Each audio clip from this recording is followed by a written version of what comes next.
ನಮಸ್ಕಾರ ಸ್ನೇಹಿತರೆ. ಐಸಿಸಿ 2025ರ ಹೊಸ ರ್ಯಾಂಕಿಂಗ್ ಬಿಡುಗಡೆಯಾಗಿದ್ದು, ಈ ಬಾರಿ ಟೀಂ ಇಂಡಿಯಾ ಅತ್ಯುತ್ತಮ ಪ್ರದರ್ಶನ ತೋರುವ ಮೂಲಕ ಇಡೀ ವಿಶ್ವವೇ ದಿಗ್ಭ್ರಮೆಗೊಳ್ಳುವಂತೆ ಮಾಡಿದೆ. ODI ರ್ಯಾಂಕಿಂಗ್ ನಲ್ಲಿ ಟೀಂ ಇಂಡಿಯಾ 124 ಪಾಯಿಂಟ್ಸ್ ನೊಂದಿಗೆ ಮೊದಲ ಸ್ಥಾನದಲ್ಲಿದ್ದರೆ, ನ್ಯೂಜಿಲೆಂಡ್ 2ನೇ ಸ್ಥಾನದಲ್ಲಿದೆ. ಮತ್ತೆ ಆಸ್ಟ್ರೇಲಿಯಾ, ಶ್ರೀಲಂಕಾ ಮತ್ತೆ ಪಾಕಿಸ್ತಾನ ತಂಡಗಳು 3, 4 ಮತ್ತೆ 5ನೇ ಸ್ಥಾನದಲ್ಲಿವೆ. ನಂತರ T20ಯ ರ್ಯಾಂಕಿಂಗ್ ಕಡೆಗೆ ನೋಡುವುದಾದ್ರೆ, T20 ರ್ಯಾಂಕಿಂಗ್ ನಲ್ಲಿ ಟೀಂ ಇಂಡಿಯಾ 271 ಅಂಕದೊಂದಿಗೆ ಮೊದಲ ಸ್ಥಾನಕ್ಕೆ ತಲುಪಿದರೆ, ಆಸ್ಟ್ರೇಲಿಯಾ 2ನೇ ಸ್ಥಾನ ಮತ್ತೆ ಇಂಗ್ಲೆಂಡ್, ನ್ಯೂಜಿಲೆಂಡ್ ಮತ್ತೆ ಸೌತ್ ಆಫ್ರಿಕಾ ತಂಡಗಳು 3, 4 ಮತ್ತೆ 5ನೇ ಸ್ಥಾನದಲ್ಲಿವೆ. ನಂತರ ಟೆಸ್ಟ್ ತಂಡದ ರ್ಯಾಂಕಿಂಗ್ ಕಡೆಗೆ ನೋಡುವುದಾದ್ರೆ, ಸದ್ಯ ಆಸ್ಟ್ರೇಲಿಯಾ ತಂಡ 124 ಅಂಕದೊಂದಿಗೆ ಮೊದಲ ಸ್ಥಾನದಲ್ಲಿದ್ದರೆ, ಸೌತ್ ಆಫ್ರಿಕಾ 2ನೇ ಸ್ಥಾನ ಮತ್ತೆ ಇಂಗ್ಲೆಂಡ್ 3ನೇ ಸ್ಥಾನದಲ್ಲಿದೆ. ಮತ್ತೆ ಭಾರತ 107 ಅಂಕದೊಂದಿಗೆ 4ನೇ ಸ್ಥಾನದಲ್ಲಿದ್ದರೆ, ನ್ಯೂಜಿಲೆಂಡ್ ಸದ್ಯ 5ನೇ ಸ್ಥಾನದಲ್ಲಿದೆ. ಮತ್ತೆ ಐಸಿಸಿ ODI ಬ್ಯಾಟ್ಸ್ಮನ್ ರ್ಯಾಂಕಿಂಗ್ ಕಡೆಗೆ ನೋಡುವುದಾದ್ರೆ, ಸದ್ಯ ಟೀಂ ಇಂಡಿಯಾದ ಆರಂಭಿಕ ಆಟಗಾರ ಶುಭ್ಮನ್ ಗಿಲ್ ಅವರು 784 ಅಂಕದೊಂದಿಗೆ ಮೊದಲ ಸ್ಥಾನದಲ್ಲಿದ್ದಾರೆ. ನಂತರ ರೋಹಿತ್ ಶರ್ಮಾ 756 ಅಂಕದೊಂದಿಗೆ 2ನೇ ಸ್ಥಾನದಲ್ಲಿದ್ದರೆ, ಇನ್ನೊಬ್ಬ ಟೀಂ ಇಂಡಿಯಾ ಆಟಗಾರ ಶ್ರೇಯಸ್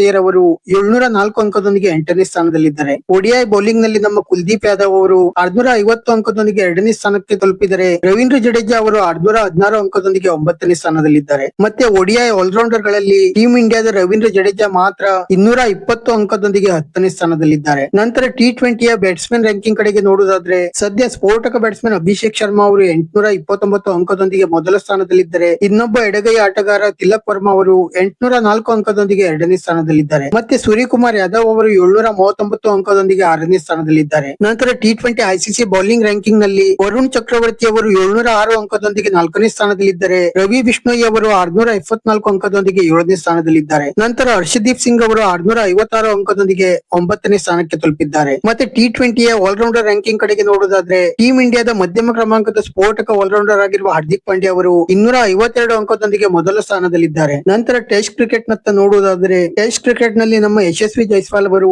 792 ಅಂಕದೊಂದಿಗೆ 5ನೇ ಸ್ಥಾನದಲ್ಲಿದ್ದರೆ, ರಿಷಬ್ ಪಂತ್ ಅವರು 768 ಅಂಕದೊಂದಿಗೆ 8ನೇ ಸ್ಥಾನದಲ್ಲಿದ್ದಾರೆ. ನಂತರ ಐಸಿಸಿ ಟೆಸ್ಟ್ ಬೌಲಿಂಗ್ ಕಡೆಗೆ ನೋಡುವುದಾದ್ರೆ, ಟೀಂ ಇಂಡಿಯಾದ ಡೆಡ್ಲಿ ಬೌಲರ್ ಆಗಿರುವ ಜಸ್ಪ್ರೀತ್ ಬುಮ್ರಾ ಅವರು 889 ಅಂಕದೊಂದಿಗೆ ಮೊದಲ ಸ್ಥಾನದಲ್ಲಿದ್ದಾರೆ. ಏಕಮಾತ್ರ ಬೌಲರ್ ಈ ಲಿಸ್ಟ್ ನಲ್ಲಿ ಜಸ್ಪ್ರೀತ್ ಬುಮ್ರಾ ಅವರು ಇದ್ದಾರೆ. ನಂತರ ಟೆಸ್ಟ್ ಆಲ್ರೌಂಡರ್ ನತ್ತ ನೋಡುವುದಾದರೆ, ಟೆಸ್ಟ್ ಆಲ್ರೌಂಡರ್ ರ್ಯಾಂಕಿಂಗ್ ನಲ್ಲಿ ನಮ್ಮ ರವೀಂದ್ರ ಜಡೇಜಾ ಅವರು 405 ಅಂಕದೊಂದಿಗೆ ಮೊದಲ ಸ್ಥಾನದಲ್ಲಿದ್ದಾರೆ. ಟೀಂ ಇಂಡಿಯಾ ಐಸಿಸಿ ರ್ಯಾಂಕಿಂಗ್ ನಲ್ಲಿ ಈ ಬಾರಿ ಅತ್ಯುತ್ತಮ ಪ್ರದರ್ಶನ ನೀಡಿದ್ದು, ಬಹುತೇಕ ಆಟಗಾರರು ನಂಬರ್ 1 ನಲ್ಲಿದ್ದರೆ, T20 ಮತ್ತೆ ODI ನಲ್ಲಿ ಭಾರತ ತಂಡ ನಂಬರ್ 1 ಸ್ಥಾನದಲ್ಲಿದೆ. ವಿಡಿಯೋ ಇಷ್ಟ ಆಗಿದ್ದರೆ ಲೈಕ್ ಮಾಡಿ ಮತ್ತೆ ಚಾನೆಲ್ ಅನ್ನು ಸಬ್ಸ್ಕ್ರೈಬ್ ಮಾಡಲು ಮರೆಯಬೇಡಿ.